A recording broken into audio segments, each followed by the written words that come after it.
I hereby summon all my imps. Hey everybody, it's Annabelle. As promised, there are 10 more cards to review, so I'm going to start on the cards where I left off on. So the last one that I left off on was Mischievous Imp. So we're moving on to number 1 for me, which is going to be the Stone Bound Gargon, which is a 4-mana common hunter minion beast that has Rush and Infuse 3. Also damages the minion whomever this attacks. So it's got the cleave effect, so it's a 4-mana 3/5 with the possibility to get cleave. With Rush, it's rather slow at 4 mana, even with the Rush. To do a 4-mana 3/5, that's almost the pirate that you get for warrior, which is the Ankar, and Ankar draws you a card. So this is worse. This is one less than Ankar, about the same stats as Ankar, and even if you get this all the way up, you're getting a cleave effect at the end. So it's sort of I'm not seeing where this is coming in, where on turn 4 you want to get rid of 3 minions. Hunter's not caring about board. Hunter go face Smork. So I'm going to give this a Hunter go face out of Smork. Next up for us is going to be card number 2, which is going to be for us. Oops, sorry. Hang on.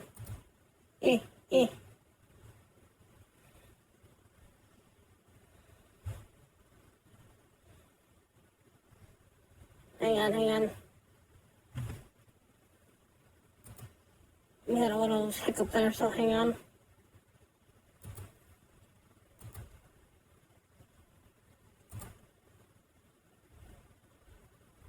So card 2 for us is going to be the Convincing Disguise, which is a 1-mana rare shaman spell that transforms a friendly minion into one that costs 2 more, and infused, it transforms all friendly minions instead. Now I'm going to go out on a limb here and say that it transforms all friendly minions into 2 more than their cost when it infuses, so it's a evolve that's actually even better than an evolve for 1 mana. So having 1 mana used to move something up by 2 costs is not bad in any way, shape, or form. But the good thing about this and the bad thing about this in my mind is that, do you want to make your whole board too higher? So that might be the good thing and the bad thing of it. And it's get friendly, so you can't use it on enemy minions. So you have to use it on a friendly minion.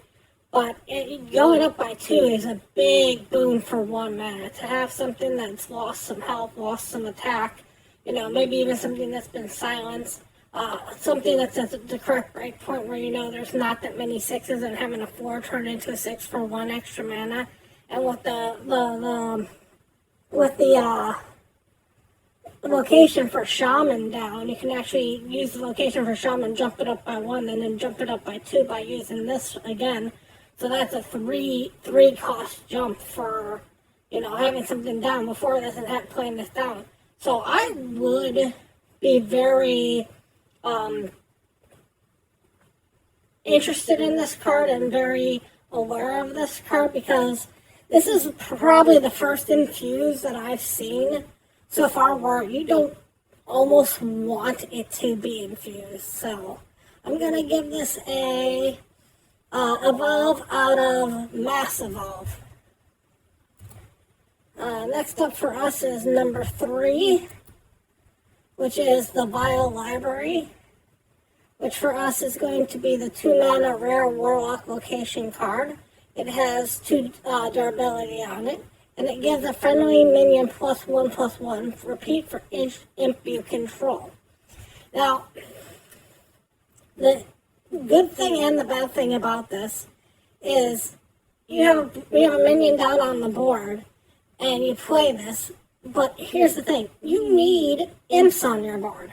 So the most this is ever giving one minion on your board is +7/+7, and that's if the minion you're giving this to is an imp and all the rest of your board is imps. I don't know if Warlock's going to have 7 imps on the board and want to give an imp +7/+7, and, those are imps. Unless there's some big imp coming down the road. I mean, duplicating imps is interesting, but maybe if this gave, something in your hand so you could do the hand buff with the duplicating imp. The problem is that you don't have a lot of imps on your board. This is doing maybe +1/+1, maybe +2/+2. So on a good day, you got maybe 3 imps on the board. This is a +3/+3 for a minion. Plus, this takes up a slot itself. That's the problem. So the most this can't even be a +7/+7. This can be a +6/+6. That's the highest this can go. It's +6/+6 because I forgot that this itself takes up a spot. So this is a +6/+6 if every single minion on your board is an imp. That's a lot to ask out of a card. So I'm going to give this a would like to have this if it buffed your hand. Next one we're going to do is number 4 for us, which is Impeding Catastrophe, which is a 2-mana Epic Warlock spell card, which draws a card and repeats for each imp you control. So again, 2 mana draw a card. If you happen to have an imp, it's 2 mana draw 2. If you happen to have 2 imps, it's 2 mana draw 3. So you need 2 imps on the board. You play this down, you're basically playing a better version of Arcane Intelligence, which just shows you how few imps they expect to have on your board. Because if you have 6 imps on your board, or even 7 imps on your board, 2 mana draw 7 is a ridiculously broken card for 2 mana draw 7 if you happen to fill your board completely with imps. That is possibly the biggest draw for 2 ever. So they're expecting you maybe have 3-4 imps on the board. So with the last card, you're looking at a +5/+5. With this card, I mean, if you get 3 imps on the board, you have a better version of Arcane Intelligence. Even at 2, you're not doing bad. Even at 1, it's not the worst thing in the world. Because it already draws you a card. It draws you a card no matter what. So if your board is actually full, you don't draw 7, you draw 8. That is a huge, huge refill your hand out of absolutely nowhere card. But then you have to have 7 imps on the board. I mean, 1 imp on the board just alone is going to make this card worthwhile. So I would really look for this card to see some play in anything that can manage to get an imp on the board. So I will give this a ridiculous draw, but only if you have imps. Next one we're going to do is 5 for us, which is the Flustered Barbarian, which is a 1 mana common warlock card, which has +1 attack for each imp you control. The problem with this is, again, here's the issue. This is not an imp. It doesn't summon an imp. It's a 1/3. If you can throw down some imps on turn 2, this is going to be a scary card on turn 2 if you can throw down 2-3 imps. You throw down 2-3 imps on turn 2, this is a 3 imps down on turn 2 if you can somehow figure that way out. That's +3 attack. That's 4 on turn 2. That's 4 damage coming on turn 2. That's around the spot. But then you need imps on the board. I'm not seeing where the imps are coming from for a warlock. If this summoned you an imp, or, where are you getting the imps from? So far I've seen doubling imp, but that's about it. So I will give this a scary card, but I don't see where the imps are. Now we're going to move on to card 6 for us, which is the Solid Ally. And it says that this is a 2 mana epic mage spell. This happens to fall in the Frost class. and until your next turn, your hero can only take 1 damage at a time. That is a very, very scary card to print. That is close to ice block to a certain degree.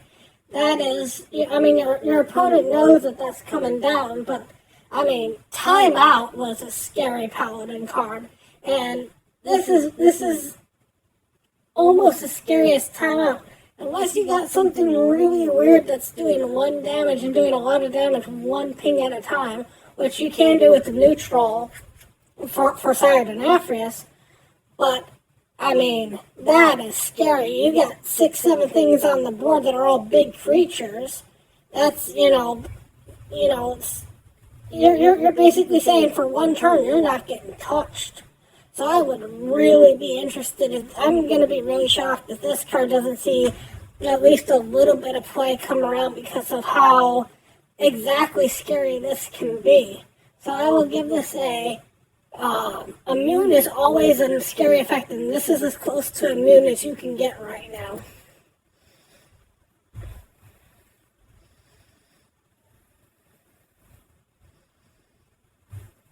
Hang on. There you go. Next up for us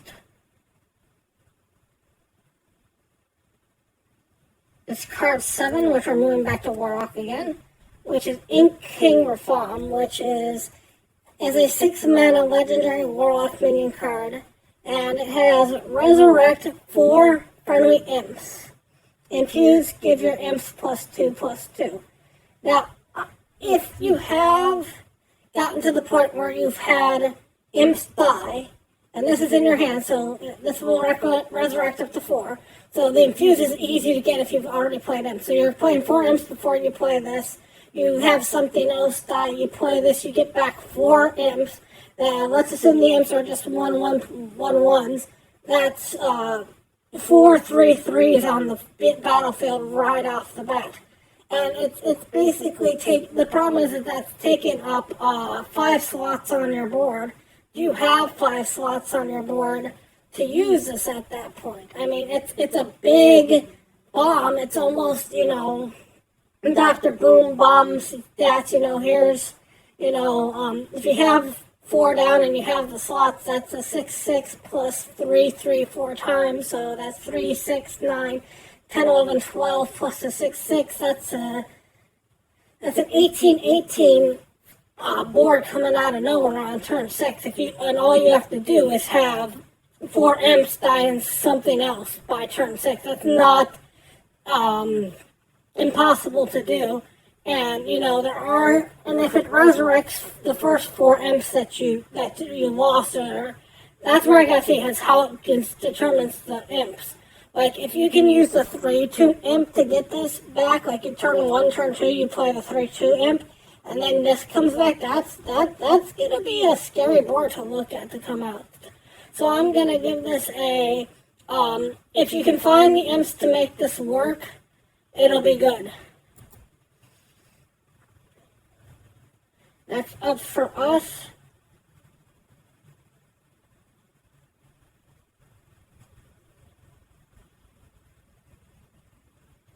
is card 8. 8 for us is going to be Red Herring. Red Herring is a 7-mana common neutral minion cost beast card. It has taunt. Your non-red herring minions have stealth. That is a very weird card to play down at 7 to get the rest of your stuff out as taunt for 1 turn.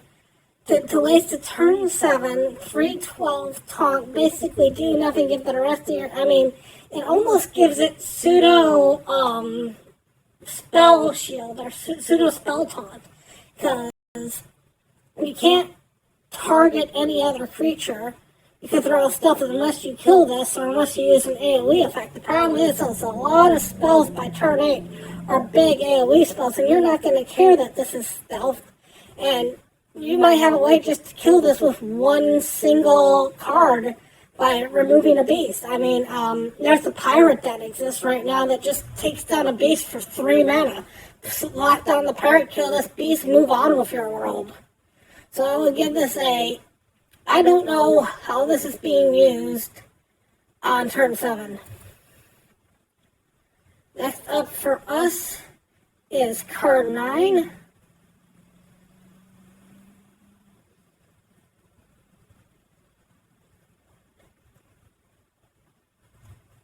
Which is the Hunter Legendary card, which is Huntsman El Tomor. And this is a 7-mana Legendary Hunter card that has summon a Gargon Champion, infuse 4, summon another, infuse 8, and another. So this is bringing out the infused Vengeance here. So these are the Gargon Champions down here. And it looks like it's Taunt, +1, and Charge. So it's like Huffer, Misha, and Layrock. And if you have all 3 of them, you get all 3 of them. But then 8 things have got to die on your board. And then you get all 3. You get Hunter, you get Huffer. So I mean, it's interesting. Playing it by itself, if you get Huffer, it's not bad by itself. For 7 mana to get 7 mana and a Huffer, just on 7 alone, if you got lucky and got the Huffer, you're not upset. If you can have 4 things die by this point, and you can get the middle one, that's 5 damage straight to hit and 2 extra cards. It's always interesting to see interesting cards like this. It'll be so many times where you'll say now always Mulgarn instead of always Huffer on this. Because there'll be a time where just somebody slaps this down on turn 7. They haven't lost a single minion. They top deck this and they just deal 4 straight to face. Or they had this in their hand and they had 4 things die, and you get this one and this one, which is 5 straight to face. So this could almost be a fireball to face. And if you get all 3, that's a scary board. But it's going to be a lot to have 8 things die. And again, Hunter is not known for trade. Hunter is not known for doing anything but going to face.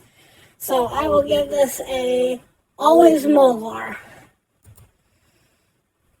And for us, the last one for us today is going to be card 10, which is going to be the Molitator Revator, which is a 4-mana neutral minion that has destroy an enemy location. So this is the tech card in the game right now. I don't know when you're using this. I don't know when you're going to ever care that much about a tech card. From all the locations I've seen so far, none of them are worth throwing in a 4-mana 4/4 with a slight upside. This is legitimately the definition of a tech card. This is basically, if anybody ever says in the future, hey, this location's way too broken and everybody's playing this, somebody's going to slot this in and go, we gave you a tech option. This is basically just Blizzard saying that, hey, locations are bad, here's your tech option. That's all this card is. So I will give this a complete tech option.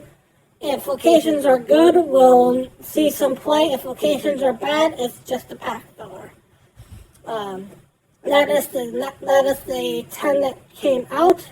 There are 5 more that have been released so far, but I will not do another one until 5 more after this has come out. So thank you all so much for watching. And as always, remember, play for fun.